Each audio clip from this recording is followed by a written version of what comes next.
Daniel Rosenberg, thank you for joining me on the Mindful Movement podcast. Yeah, thank you so much for having me. First off, I just want to offer my sincere gratitude. You've been working with my wife, Sarah, basically my favorite person on the planet, and it's clearly been helpful for her. And just watching that process unfold for her is very nice for me as the onlooker who cares. So I appreciate your role in that process and helping her dance the dance of life with a little less suffering. Yeah, you're super welcome. I mean, I do this work because it's really nourishing for me to get to witness a person's continual unfolding. So it's been a pleasure for me as well. You, or at least one of the things you specialize, from what I hear, is somatic experience-based coaching. And I would love to hear what brought you to that, but maybe first you could tell us what that is. Or if you'd rather do it the other direction, you are welcome to. Well, I'll start with what it is so that people have the context for it. Somatic experiencing is a particular therapeutic modality that was developed by a man named Peter Levine. It was sort of the thread I think he was following was this question of why is it that human beings experience trauma and trauma symptoms, whereas wild animals that experience no less stress don't seem to experience ongoing trauma as a result of that. And this led him to an understanding of the body and the nervous system, and he developed this bodily-based approach that helps people who have been through traumatic experiences to... there's a lot of ways of describing what it does, but essentially it completes a broken circuit in the system so that a person is no longer caught in a trauma response long after the event. So it's been really, really effective for people for whom traditional therapeutic and treatment modalities don't seem to affect. And it also is really helpful for people with chronic pain conditions or syndromal illnesses, because often those are related to trauma. And how do you define trauma, or at least in the context of that work? Yeah, I mean, I define it, and the somatic experiencing lens defines it differently than most people. Trauma is not in the event that happened. Trauma is when the body is holding on to unutilized survival energy, essentially. So trauma is essentially a set of symptoms that happens when the body's holding on to unused energy. So any event can be traumatic to someone. It could be, maybe you were attacked by someone on the street, or it could be that time that you were told to speak in front of the class in middle school and you were totally unprepared. Whatever the case, trauma is the energy that you carry from that event into the future. That's interesting. I like that lens. It feels like it gives you a little more power and hope that it's not in the event that is clearly irreversible because it's already unfolded, taken place, exists on the continuum of time or whatever. And it's more like it's just a symptom that you're walking around with that can change. Yeah, absolutely. There's Peter Levine, the founder of Somatic Experiencing, has a quote. He says, trauma is a fact of life, but it does not have to be a life sentence. And that's really, the hope that I hope to deliver to people is this sense of it doesn't have to be that way. You're not stuck with that for the rest of your life. Yeah, and I think from my experience listening to people talk about the topic, it comes in such different forms than what many people consider to be like, and granted, it might be overused in some aspects where people, now they have terms like micro traumas or whatever, but it can come in sneaky ways, like pressure felt from a parent when you're little, or maybe unsuccessful attempts at meeting the girl you have a crush on, or whatever. Like it can be different things, that it doesn't have to be like the car accident style. Yeah, absolutely. And in fact, clearly I still use the word trauma because I just did, but I've been trying to stray away from it personally because I do think it's overused to the point where it's becoming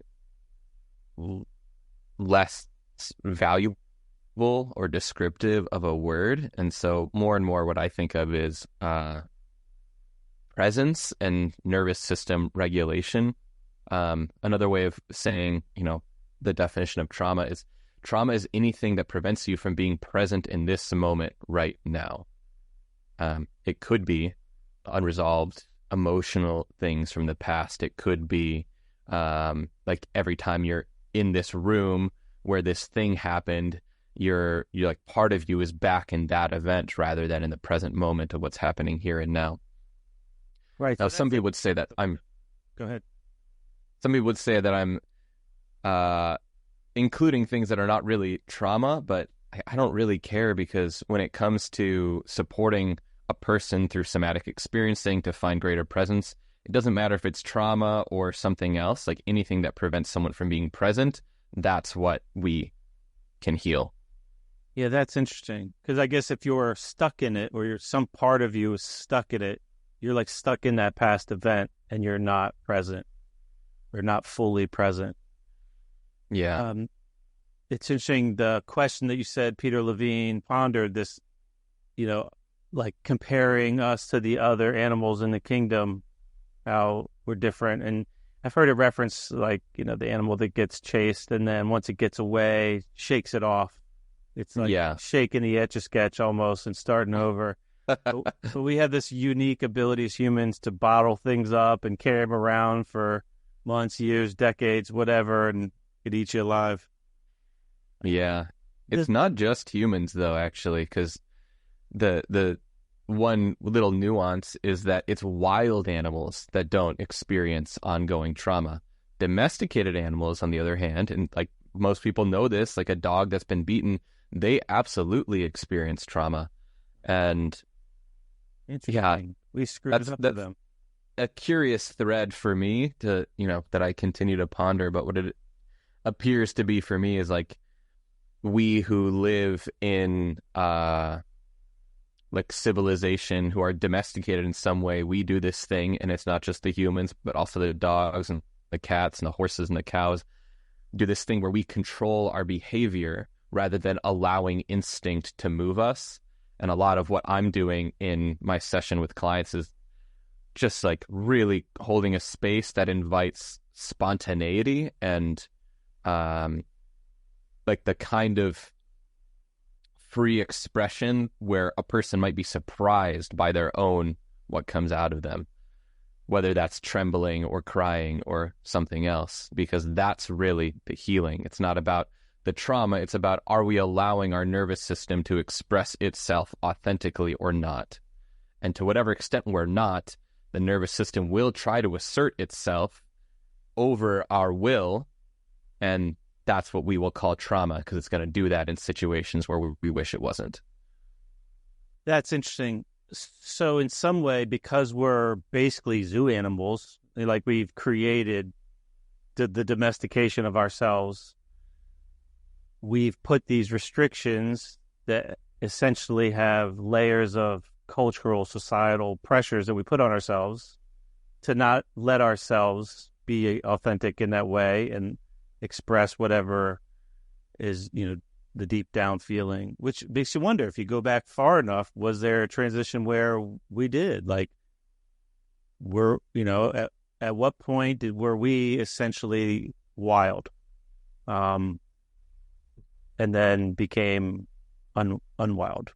That's the word, but zooed up.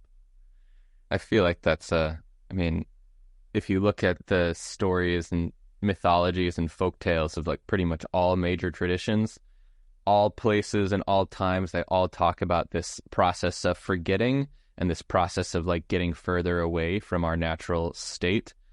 So I imagine it's been continually happening for a really, really long time. Right. Yeah. This woman that I work with, who's had a big impact on me, she's been on the podcast. She's an acupuncturist, one of the like OG acupuncturists in America.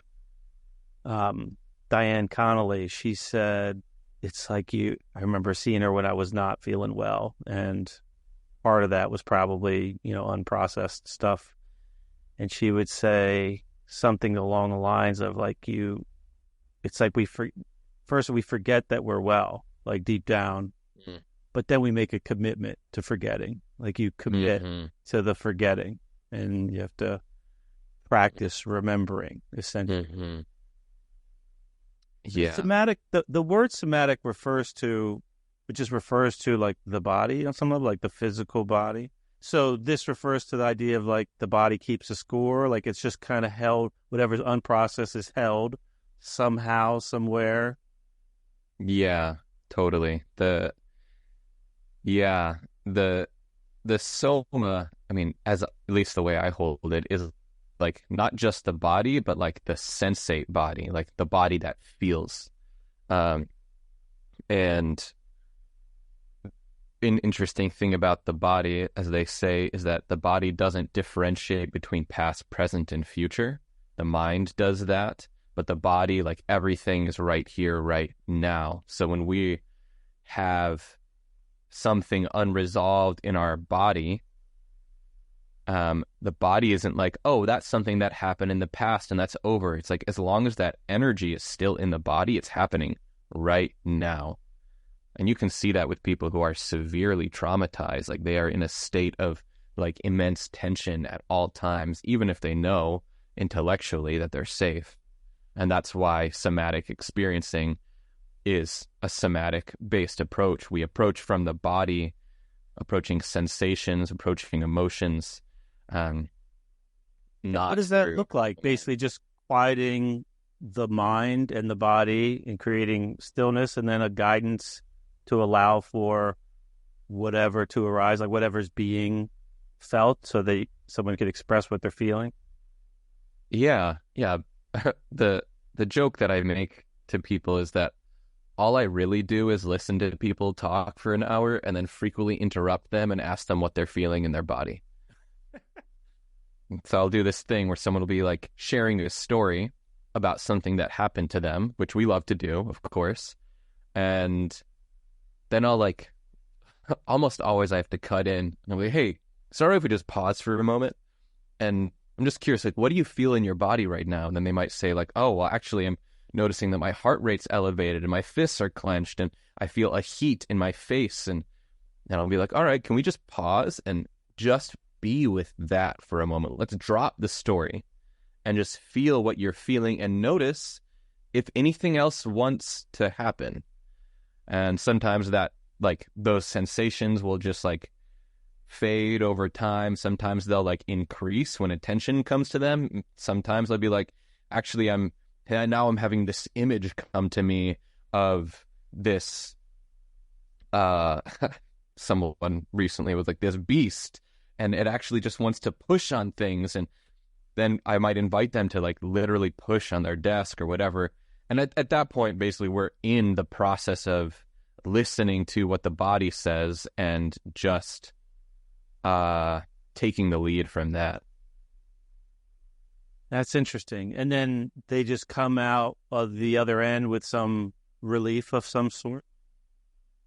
Yeah, Like usually. you're shedding some of that built tension. You've allowed it to get out. Yeah. Does that Relief.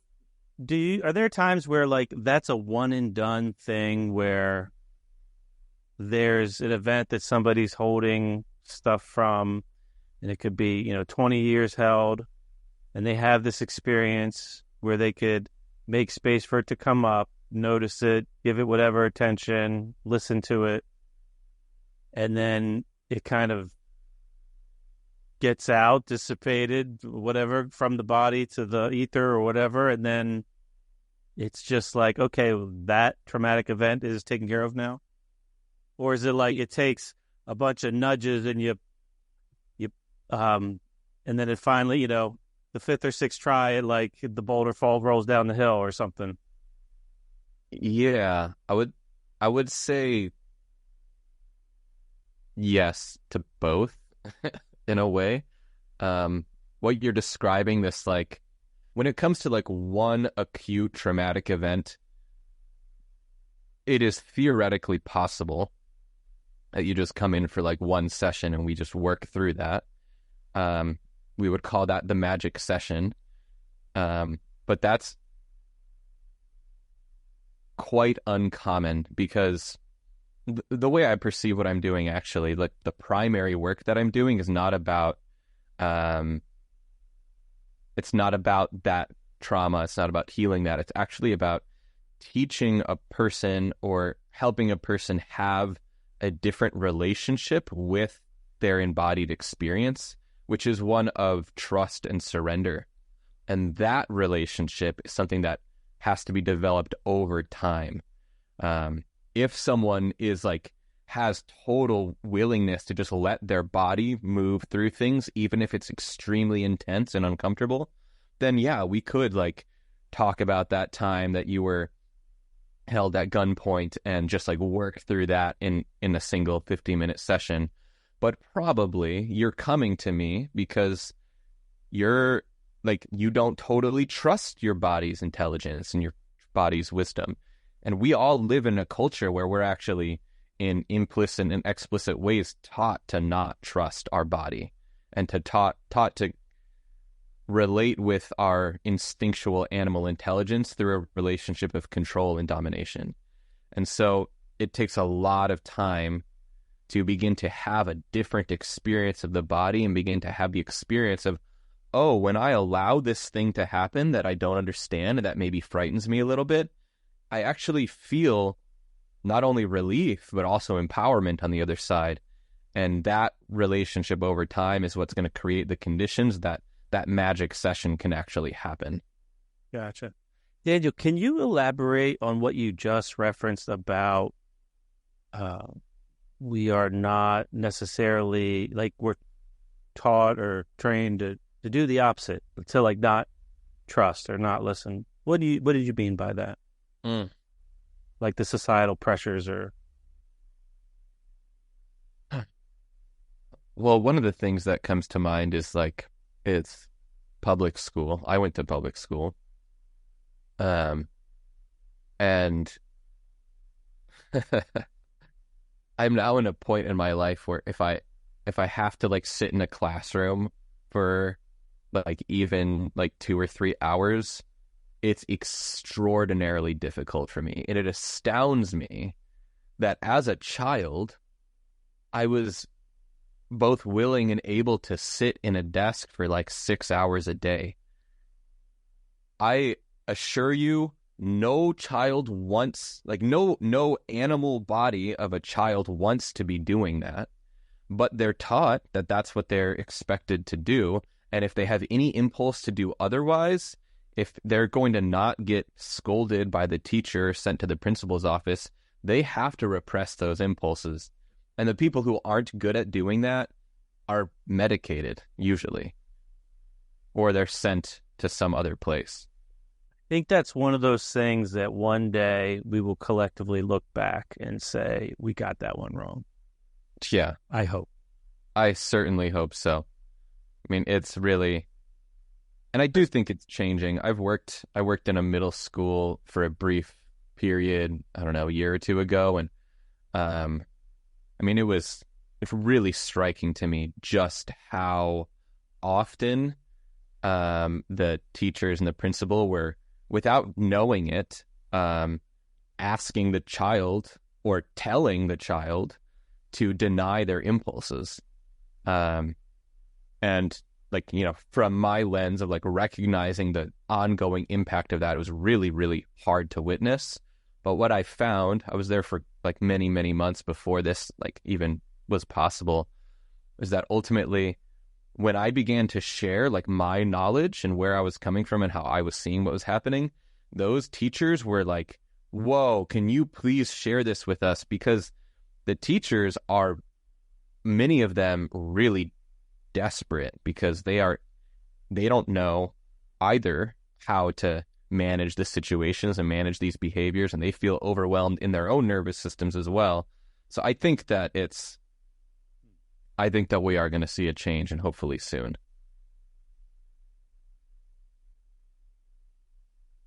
Yeah. That's interesting. Maybe that's something that AI stuff helps with because the teachers are not properly resourced to care for the individual needs of so many kids at once, and more customization could take place. Like, because, I mean, there's a lot of individual variability. Like some kids, like my kids, school was so different for them. I mean, my daughter thrived and loved and enjoyed it. And my son was definitely, the square peg, round hole thing, just not a good fit. And it was like that for me too. Like I was labeled as a kid, as a bad kid. I would get in trouble. So that probably wasn't good for my somatic experiencing. But, so like some kids want that, like that, thrive on it. And it might be as equally nourishing for them as it is for the other kid that needs to be as far away from that 6 hours at a desk as possible. But maybe technology will help us see, like, what do kids need and what does this kid need? What will help them thrive? Maybe.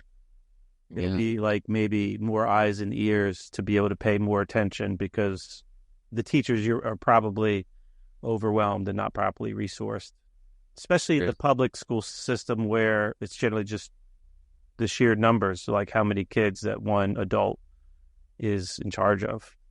Yeah, it's pretty absurd that we expect one adult to manage like 30 children, and how could you not feel overwhelmed in that situation? Yeah, ask anybody that has 3 or 4 kids. Yeah. Interesting. What brought you to this, man? I mean, I know a lot of the stories are like, from the wound comes the gift kind of thing. I mean, you mentioned you didn't think it was a good fit for you, the public school, I guess. What brought you to where you're at now in using these methodologies to help others? Yeah. What's interesting, I have a way that I normally answer this question, but there's something that's bubbling up in me that's different, which is in regard to the public school system. I actually assimilated extraordinarily well at that time. Like I thrived in school. I had good grades. I was obedient, all of those things. However, I would actually question that led to a sense of health and well-being in me. And I have a suspicion actually that the people that end up the most well off are the people that don't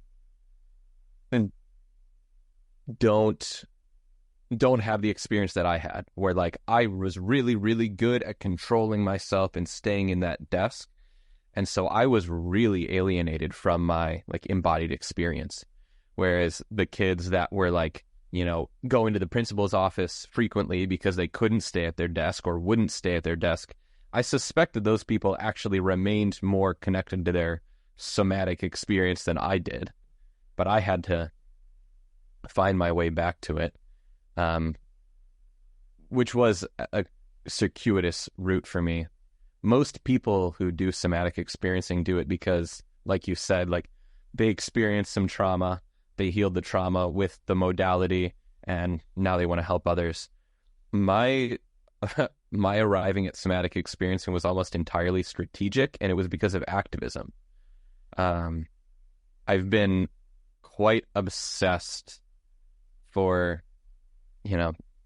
my entire adult life, at least, and probably longer than that, with this question of what's wrong with the world, what's wrong with our society, and how do we fix it? And And there's a lot of different directions that question has led me. But one of the places it led me to was the need for like a pretty significant spiritual, cultural shift for all of humanity. And realizing that that's a lot to ask of people,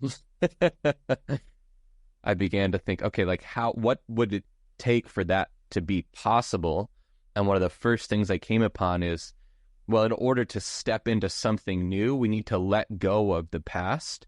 And like I said, when we're stuck in a trauma response, this is one of the hallmarks of trauma, is that it's repetitive. It's like it's the same pattern over and over and over again. Every time I see this person, every time I go to this intersection where the accident happened, every time someone speaks to me in this tone of voice, I have the very same reaction. And so seeing that, I was like, well, if I'm going to have any part of this massive cultural shift that I'm hoping to be a part of, I need to know how to deal with trauma. And somatic experiencing of what I know is like the single most effective and reliable tool for doing that. So I was like, all right, I guess I have to pursue that. Interesting. Yeah, I definitely know what you mean when you say like patterns and you like the same thing. Like I remember there was a phase where like a text would come over from a person from like my father with a history of like toxicity in our relationship. And there'd be like a strong physiological response, unavoidable. There was no like, I couldn't intellectualize my way out of that experience not just happening in that flood of cortisol or adrenaline or whatever. Mm-hmm. Yeah. I've come a long way, but it's a, ongoing work in progress. I had a scenario once that was interesting. Maybe it was like a forced somatic experience. It was not pleasant, but I was on a camping trip by myself for 6 days. And I think I had a lot of stuff bubbling up. It was right before my daughter was going away to college, my first child. And, there was a lot of like emotions around that. And, well, for context, I had a history of like extremely asymmetrical muscular tension in my body. My left side, my left hip in particular, and all the muscles around my left like thigh have just been noticeably tense relative to the right. And I've done all kinds of like physical therapy, manual therapy, functional manual therapists, like all kinds of fancy, some expensive modalities for it. And there'd always be like really short-term, little something, like it would nudge it. But I'm on this camping trip, and I feel like I was due for a little growing, I guess. And I'm by myself, which I've never really at the time camped by myself. And I was camping for like 6 days, and I've never camped for that long. So I was out there a long ways away from home, and I took some cannabis oil with me, and I had a little bit. And I was pretty experienced with this stuff, but I'm a real lightweight at the time. I was using it fairly regularly at the time, but I was like very, very small doses in a therapeutic way to help with like stress and such. And I don't know if my subconscious took over or whatever, but I went to take some, and this oil, it's hard to measure. Like it'll be those things where it's like the dose is 1/3 of a grain of rice or something. What is that? Like long grain, short grain, right? So I put it in my mouth, and like I didn't think much of it. And as I was like swallowing, I was like, that felt like more than I'm used to. And I didn't think much of it. And I like went on, and I was going for a walk, and then like an hour or two later, I feel like, I think it's starting to work. No big deal. And I was like, I'm going to go for a walk, and I make it like, I don't know, 50 yards. And I'm like, something's not right. Like, this is not what I'm used to. And I started to panic a little bit. And I remember I was, my tent site was kind of near the bathhouse. I stopped in the bathroom and I remember looking in the mirror and feeling the need to say, I love you, like right to my face in the mirror. And, I didn't know why I was doing this at the time, but like I knew, like I was getting panic coming on, like very strong sensations. And I stopped and I like stared at myself, and then I went in the tent and I had already learned like all kinds of trauma related things, like things to do, like breath practices, shaking, all kinds of stuff. And I'm equipped for this, and it's coming on. And I had a foam roller with me on the in the tent. Just gonna lay back on foam roller, just gonna start to relax, like. And then these waves come on, and I'm remembering from my experience, like, okay, it's here to teach you. There's no turning back. Like, do not fight this. And I was like talking to the cannabis gods, like, what do you have to teach me? I know I can't get out of this. And I roll over and I roll on the front of my left hip. And this is something I've done thousands of times. Like, I use a foam roller basically every day for a decade, like thousands of times. And the roller, I'm like laying face down with my left hip on the roller, and I fucking break open. Like uncontrollable shaking. Puddle forming on the yoga mat from my eyes. Like not actively crying, just my body is being cried. Yeah. I'm not like sad, I'm crying. My body is like being cried. It's shaking from an entity that I have no control over. And I don't know exactly, but it felt like it went on for several minutes. And then like laid spent, broken over this thing, as if my body broke over this thing and all this whatever came out. And I remember like in those moments thinking things like all this stuff came up in the middle of this shaking. Like I was thinking about the fear of like not being a good enough father and my daughter's leaving, and like, did I do enough? I remember thinking like, did I do enough? Did I like instill enough love to her that she was ready to go leave the house, whatever? And I had to like be there for myself. Nobody was there to like tell myself like, you did a good job, kind of. And and I guess I really needed to hear that. Like part of it is I've always had a fear. Like my dad left when I was like 4 or 5, and later I learned that had a big impact on like all my actions and behaviors and emotions, whatever. And I guess I've also always had a fear of like leaving my kids. So I probably overcompensated in some ways because I didn't want to do to them what I felt was done to me.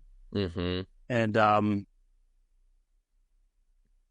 I remember when I got through all the like the self-talk and like what I felt was really productive emotional work, I remember sitting up and like peeling myself up into like a seated position, and my leg was like someone else's leg. Like, and I stretch basically every day. On most days, more than once. I have movement practices pretty embedded in my lifestyle. So like, I know the nuance of every common stretch I do. I know where my finger reaches when I know where my nose is relative to my knee or whatever. Like, I know my body really well. And it was like a different body. I was just folding over this leg that used to be this ultimate restriction. It was like all of it was gone in minutes, 10, 20 minutes maybe. And I was like, what is happening? Like, how is this? I was so blown away by what I felt. And I felt excited to like try all my daily stretches. Like, how is my body moving? And then I'll fast forward a little bit, but eventually like the wave wasn't over, like the work wasn't done, or the punishment wasn't over. I had a lot of work to go through, and I was tapping into all the other strategies that I knew that I could control, because that strategy, the shaking and the being cried and the breaking over, that was not my for choosing, it felt like. Right. And after that, I still was like fucking freaking out. And I was doing all my breath work and like little emotional stuff, tapping, shaking, whatever. And it really came through in the clutch. Like I needed a tool, because to me, it was either that or call for help and go to a hospital, and it was hours away. Mm-hmm. So eventually, like I peeled myself up, and I'm looking at the tent space, and I felt like I was viewing a crime scene. Like this is where it all went down. And I remember telling myself, like, I don't want to forget this. Like this was really important for me to go through. I needed to go through it. And I would tap into it later, trying to remember. Like if I was having a struggle with something, I was like, remember, like you made all that progress that day. Like you could do this. Like you remember what you told yourself. Like remember what you had to hear. And I would like use it as a reference. But sorry, I feel like I'm taking over this interview a little bit. But I'm with you. Thank you. And the weird thing was, like, I was thinking that all that progress and all the unfolding of the tension or disappearing of the tension of my leg was going to be like, was, I thought it was like one of those magic sessions you referenced. Well, it wasn't. It freaking creeped back. So I had like a few days of like someone else's leg in my body, and it was glorious for me. Like I was so enthralled with the fact that decades of like what I felt to be a problem with my body almost was gone. And then it like over the course of a couple weeks came back. And ever since then, I'm like, well, I don't want to go that route again. Like, I don't want to sign up, because that day was torture. Yeah. You know, I mean, the cannabis gods whipped me around like rag dolls. So, like I was out of control. I had no control in that situation. And so I've been thinking about it, like, what else should I, like, what other approach? Like, how do I get back to those benefits? Because the thing is, intellectually, I feel like, well, I did that work. Like, whatever was I released, like, I feel like I came out the other end and not like understood why I needed to have that. And I feel like I got the benefits. I don't feel like I'm still stressed over whatever was driving that, but I didn't get the benefits of the physical part didn't linger. And I don't know, maybe I just wanted to say that to like get your opinion of that scenario, because it was very unique for me in my journey. Yeah, that's thank you for sharing that story. Find that deeply fascinating. And yeah, there's a couple moments that I'd like to highlight, which is, again, what I say is like important in the work that I do is the cultivation of a certain kind of attitude or relationship to ourselves. And I love what you said of like, there was a attitude that it seemed that you had of surrender. I mean, you were in a situation where you said you had no control, but there's also a way that you surrendered control. You're like, all right, I'm not going to try to control this then. And, even that moment in the mirror of like saying, I love you. And like, I didn't know why I had to say that, but it just felt like what I needed to say. Like that type of relationship is so key to this sort of nervous system healing work of like, I don't need to know. I don't need to understand. I don't need to be driving the bus. Rather, I'm going to be in an attitude of trust and surrender to this wisdom that comes from this ancient animal body that I inhabit. So I think that was, and cannabis, psychedelics, a lot of different practices can really support us in doing that. Long periods of time in nature, long periods of time alone, all of these things are really helpful to disinhibit, to like the part of us that's trying to control and manage things, for that part to let go a little bit. I wonder if it's like I need to follow up with more trust in my ability to to continue let go, but to let it go of it. Like maybe I just jumped back into some control and lost maybe the important part, like that trust in my ability to let go of whatever tension I'm holding. Mm-hmm. Maybe it's like I didn't have a belief or confidence that I could continue without that, or like it was some loss of my identity, like I identified with this stiff leg or something, and I don't want to lose who I am. Like you said, we become committed to forgetting, so there's potentially something to that. Though I'll also say too, I'm not entirely surprised that it came back based on your story, because there used to be these, what would they call it, like catharsis.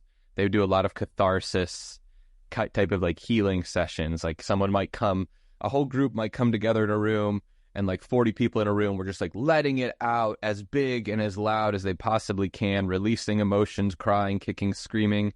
And it was this common thing. They would feel really good for like a day or two. And then they'd have to come back next week for the same thing. And because of that, like the people in the trauma healing world, they talk less and less about release and more about integration.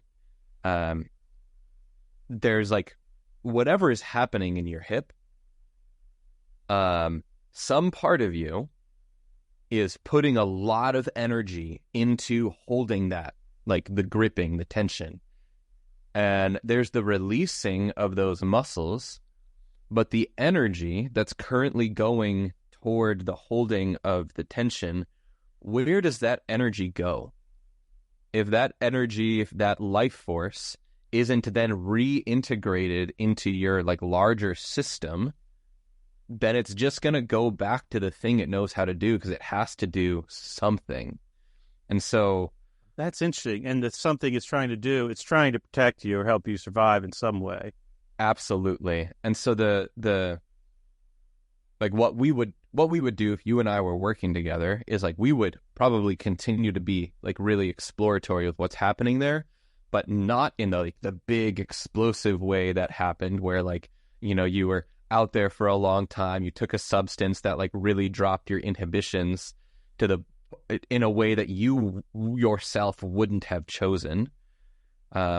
Rather than doing that, we would work like really slowly so that you could like choose over time to let go and to surrender more and more over time, and then listen deeply to like what is the wisdom that instinctual wisdom that's underneath this pattern of tension, and how can we really get to know and trust and integrate that wisdom into your being so that it doesn't need to do that anymore. That's fascinating, Daniel. Gripping, you mentioned, is a really good word for the sense I get of it.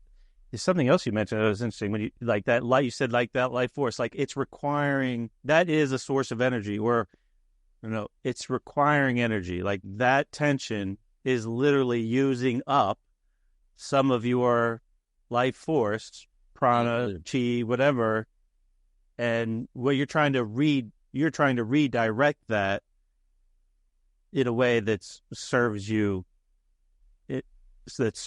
as opposed to, it's almost like you're wasting your energy, you're wasting your life force by letting it pull up and get stuck in this spot.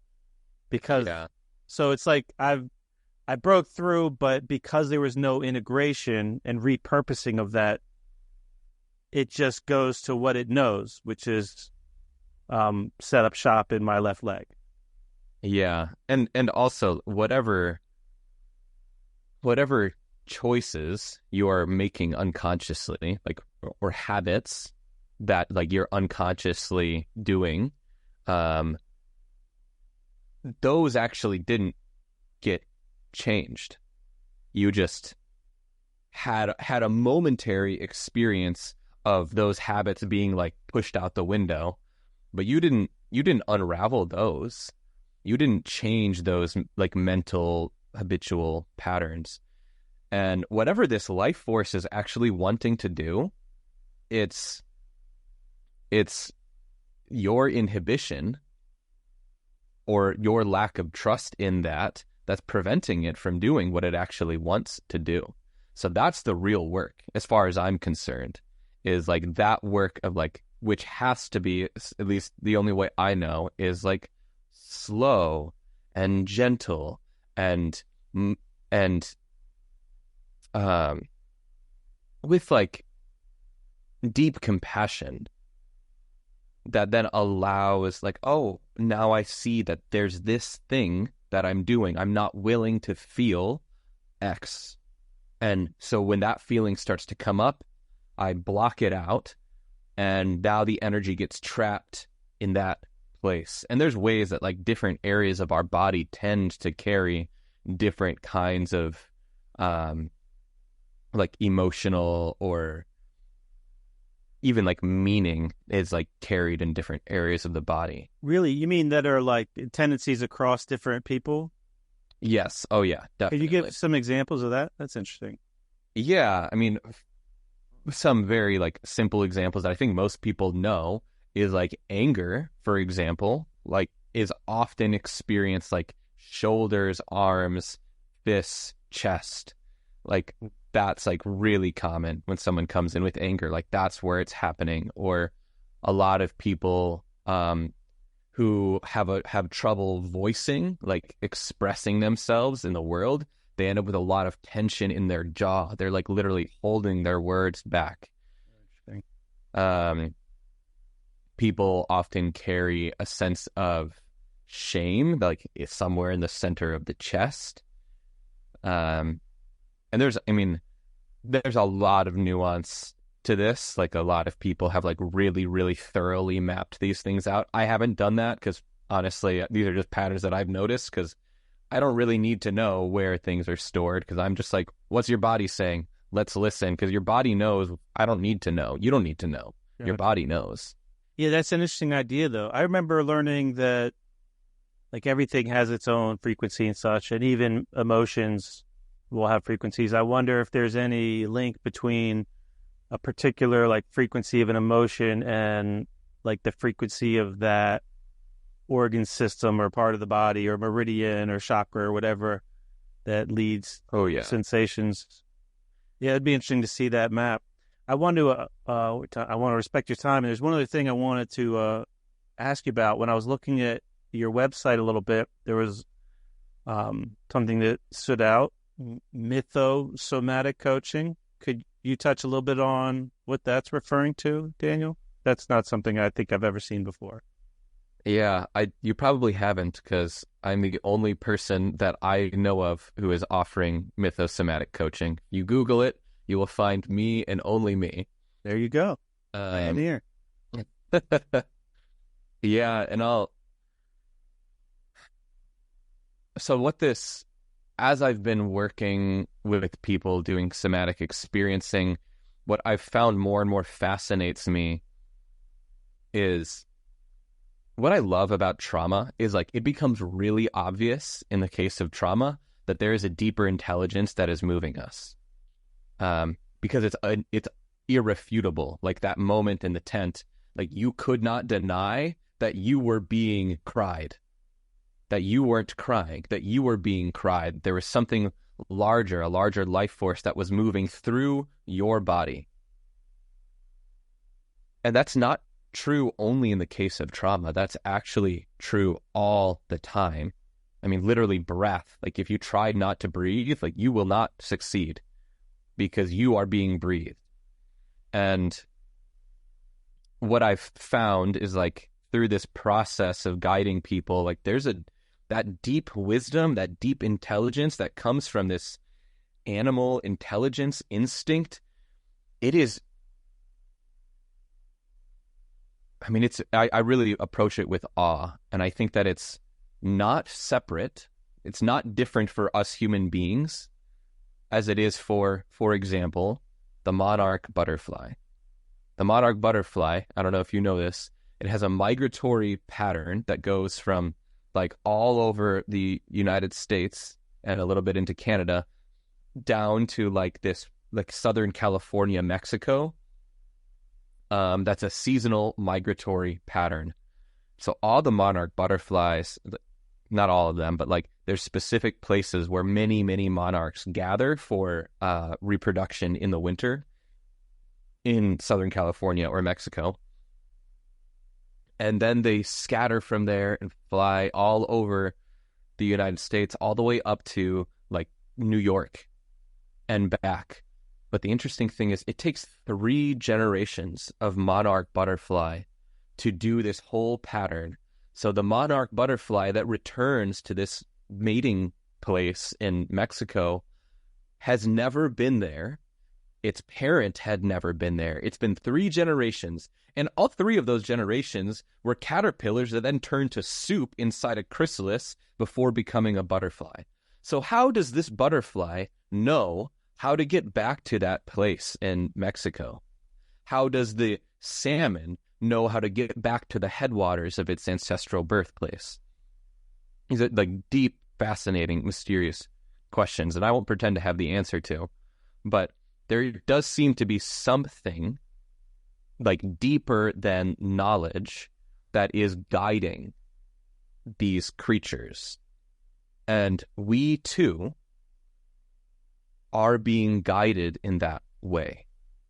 And that the way that the salmon are being guided and the monarch butterflies are being guided, or the loons and the polar bears and the everything in creation is being guided by something. And that seems to me to be innately intelligent in a way that no individual organism could possibly understand. And that to me is like the mytho part. Mythology, what mythology is and was, is it's a story that tells a people who they are and where they belong in the scheme of creation, the larger web of life. We don't really in this culture have those kinds of stories. And if we do, we certainly don't embody them somatically.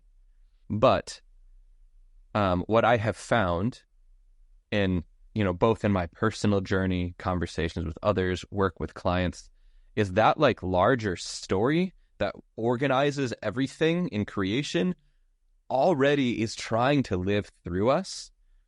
And if we can get out of the way enough and listen to that deep pulse of intelligence, then we too can surrender to the implicit order in creation that we don't have to understand. So Mythos somatic coaching is now using the tools of somatic experiencing that I've been, cultivating over time with this lens and this understanding and this sort of like faith that there is something underneath your personality that is not separable from the movement of the tides and the planets and the sun and the stars. And I want to help you get in touch with that place in you, because like I said, I'm doing all this because I'm an activist and I am wanting that massive cultural, spiritual shift. And that's the shift that I believe will allow us to like move beyond this time that we're living in, where institutions are crashing and like inflation is going crazy and international tensions threaten world war. Like everything that we've known is like crumbling. But that place within us that's connected to this intelligence of nature, if we can surrender ourselves to that, we don't have to know what comes next, because we will just allow ourselves to step into it. That sounds awesome. Quite beautifully said, Daniel. Yeah, thank you. And thank you for that question too. I mean, clearly, as you can see, I'm super lit up about this. I feel incredibly inspired and excited about it, because this is like I said, I've been obsessed with this question for my whole adult life, and now I'm finally feeling like, oh, I think I'm finding maybe not the answer, but at least an answer that feels resonant and true to me. My guess is you are not alone in that feeling that that is part of the answer. I certainly hope not, because, I mean, if it's indeed true that there's a greater intelligence that's guiding us, like it's going to take, that's where the individual work comes in, of like learning how to surrender And which is not, I mean, there's a lot of negative connotations with that word, but like, what is it that guides a honeybee to a flower if not surrender to impulse and instinct? And if it didn't do that, we would have no pollination. It just wouldn't be happening. So like, what is the place in you that is drawn to a particular way of engaging with the world, and how often do you surrender to that? And I know, like, I'll speak for myself, I still struggle with this immensely. And I think we need to be continually in relationship with each other and reminding each other of like, hey, like that thing that you're that's longing that you have, are you following that? Are you giving yourself to that? Or are you keeping yourself small because that feels safe, or because you want to follow the rules, or, any number of the reasons that we inhibit ourselves? Yeah, and we're also very distracted. So it's like most people probably don't make the time regularly to be not distracted where they could even have these things come up and notice them. Like, whatever their inner draws are. Absolutely. Interesting. You mentioned that there's not much like story you mentioned.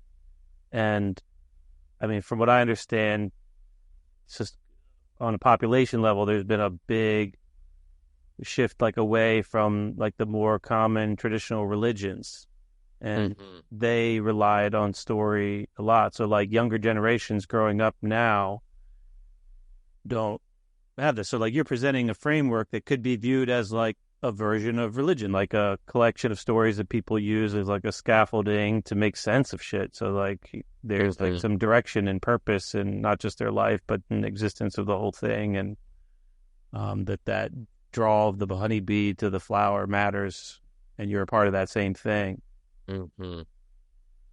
Yeah. I mean, it is, I'm becoming more and more okay with the like mystical, spiritual, religious element, because I was raised totally secular myself.